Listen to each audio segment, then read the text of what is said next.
All right, I think a good video today would be how to tell, basically, a simple way to tell if your Tegu is a male or female.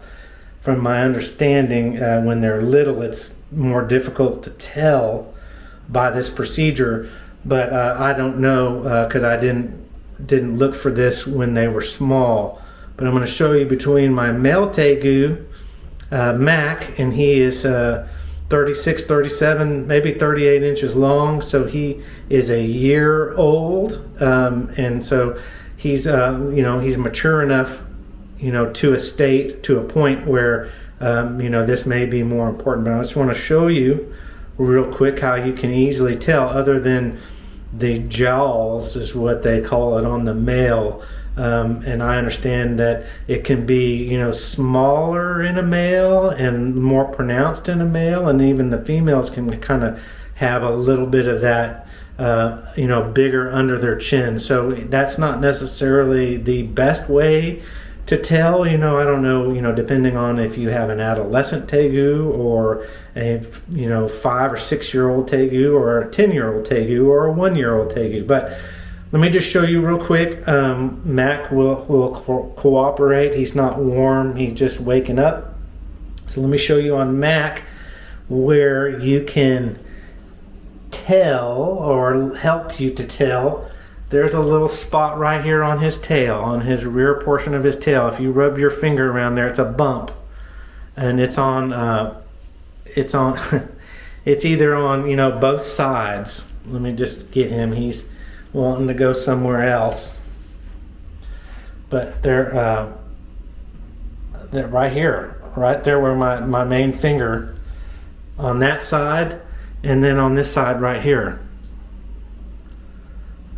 Let's see if he's, his vent's right here, so just kind of on the side of his rear tail. If you run your finger in that area and you kind of feel a raised bump like a mosquito bite, then that is a male, and Mac is a male. And let me get my female Tegu, Sassy, out.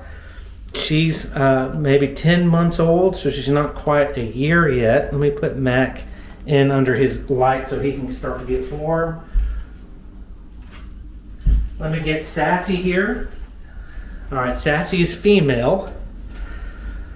And so she's about half the size, but she's a little slower growing, when she was little, where Mac just kind of blew up, from 2 months old to 9 months old. Sassy female is just a little bit different. So she is growing and eating a lot, and she's a little more heavy in the midsection than Mac, and that, I don't know if that's normal, but Sassy's a little bit heavier in this area than Mac, and that carries over to some women and men and their physique differences. But Sassy's cold too, so she's not hyped up or anything. But if you look right, feel right in this area, you're not going to feel that bump. There's her vent under there.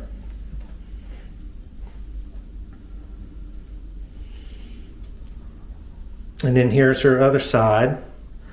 There's no pronounced little upper feeling of anything. I mean, there is some contour to her tail and her vent, but there is no bump.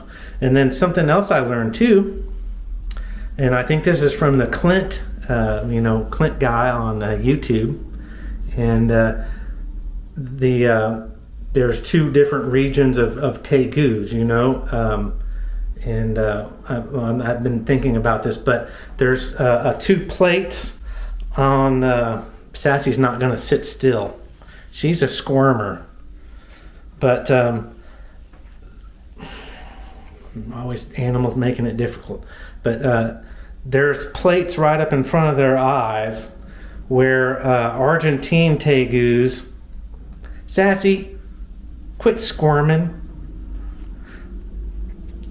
She's going to squirm, so I'm going to get Mac back out. Okay, Mac is a better example, and he is more calm, and he's larger too. So they have different plates right up here in front of their eyes. And the Argentine Tegus will have, I gotta remember, will have that split up into like two segments, two plates, and the other Tegu that's not the Argentine Tegu will have one large plate in that area.